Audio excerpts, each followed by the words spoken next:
Episode 3 हवेली का अंतिम रहस्य, रहस्यमयी संकेत। दुल्हन की आत्मा को मुक्ति मिलने के बाद आदित्य और खुशी को लगा कि अब उनकी जिंदगी सामान्य हो जाएगी। लेकिन हवेली से लौटने के बाद भी कुछ रहस्यमयी घटनाएं उनका पीछा कर रही थी। एक रात आदित्य को अचानक वही पुरानी डायरी मिली जो उन्होंने हवेली से लाई थी, लेकिन अब उसमें नए पन्ने जुड़ चुके थे जिन पर कुछ अजीब संकेत और शब्द लिखे हुए थे। अभी भी एक आत्मा कैद है, इसे मुक्त करो, नहीं तो अतीत फिर लौट आएगा। खुशी ने घबराकर कहा, क्या मतलब है इसका? हमने तो हवेली की आत्मा को मुक्त कर दिया था, फिर ये नया रहस्य क्या है? आदित्य ने गंभीरता से डायरी को पढ़ा और महसूस किया कि हवेली के इतिहास में अभी भी कुछ छुपा हुआ था। उन्होंने फैसला किया कि वे एक बार फिर हवेली जाएंगे और इस गूढ़ संकेत का रहस्य समझेंगे। हवेली की वापसी।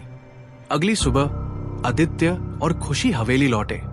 हवेली पहले की तरह भूतिया नहीं लग रही थी, लेकिन माहौल में अब भी कुछ अनदेखी बेचैनी थी। वे हवेली के उस हिस्से में गए जहां उन्हें पहली बार आत्मा के बारे में पता चला था।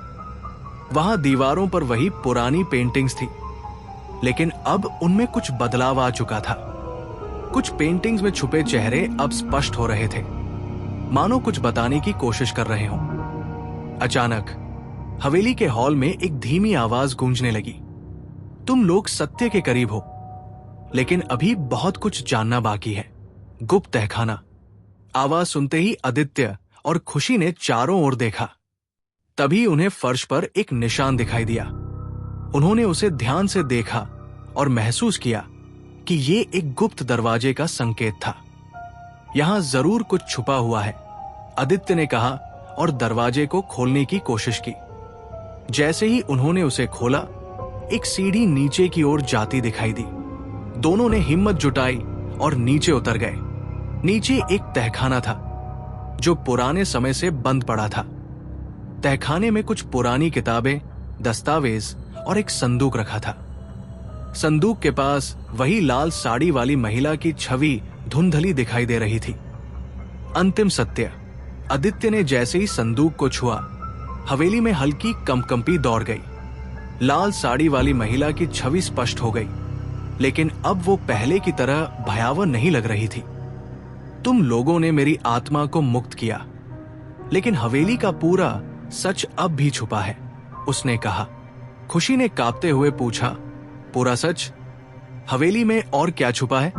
महिला ने बताया कि हवेली के मालिक ने सिर्फ उसकी हत्या नहीं की थी, बल्कि कई मासूम लोगों को भी अपने स्वार्थ के लिए कुर्बान कर दिया था। उनकी आत्माएं अब भी न्याय की प्रतीक्षा कर रही थी। अगर तुम इस हवेली को मुक्त करना चाहते हो, तो इन सभी आत्माओं को न्याय दिलाना होगा, आत्मा ने कहा। हवेली का भविष्य। आदित्य और खुशी ने हवेली के पुराने दस्तावेजों को पढ़ना शुरू किया। उन्हें पता चला कि हवेली में वर्षों पहले एक रहस्यमयी गुप्त समाज सक्रिय था जो काले जादू का उपयोग करता था। यह हवेली एक अनुष्ठान का केंद्र थी जहां मासूमों को बलि दी जाती थी। हमें इन आत्माओं की कहानी को दुनिया के सामने लाना होगा, आदित्य ने कहा। अंततः उन्होंने पुलिस और पुरातत्व विभाग को सूचना दी।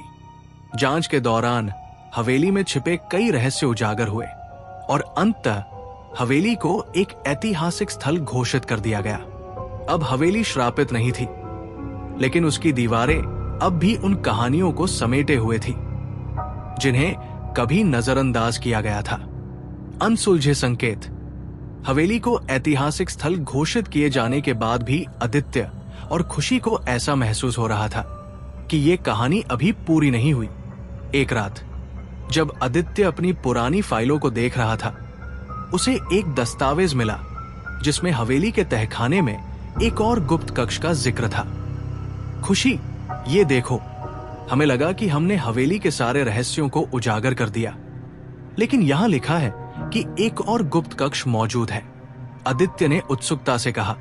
खुशी ने वो दस्तावेज ध्यान से देखा और चौंक कर बोली, इसका मतलब है कि अभी भी कुछ अनसुलझा बाकी है। गुप्त कक्ष की खोज।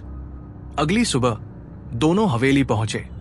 पुरातत्व विभाग के अधिकारियों की मदद से उन्होंने तहखाने की गहराई में उस गुप्त कक्ष का दरवाजा खोज निकाला। दरवाजा किसी प्राचीन तंत्र मंत्र से सील किया हुआ था। जैसे ही उन्होंने दरवाजा खोलने की कोशिश की, हवेली की दीवारों पर अजीब सी ध्वनि गूंजने लगी। ये जगह अब भी हमें कुछ बताना चाहती है, आदित्य ने कहा।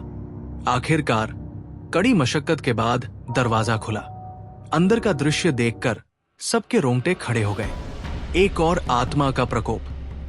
कमरे में कई हड्डियां बिखरी हुई थी और दीवारों पर कुछ पुराने मंत्र लिखे हुए थे। उन मंत्रों को पढ़ते ही हवा में एक अजीब सी सरसराहट होने लगी। अचानक एक छाया कमरे के कोने में उभरने लगी। वो वही लाल साड़ी वाली आत्मा थी, लेकिन अब वो अलग दिख रही थी। तुम लोगों ने मेरी मुक्ति के बारे में सोचा, लेकिन मेरे साथ और भी आत्माएं थी जिनका न्याय बाकी है, आत्मा ने गूंजती हुई आवाज में कहा। अंतिम चुनौती। आदित्य और खुशी ने समझ लिया कि ये आत्मा सिर्फ अपनी कहानी नहीं, बल्कि बाकी पीड़ित आत्माओं की भी मुक्ति चाहती थी। हमें क्या करना होगा? खुशी ने हिम्मत जुटाकर पूछा। आत्मा ने उन्हें इशारा किया कि दीवारों पर लिखे मंत्रों को जलाना होगा।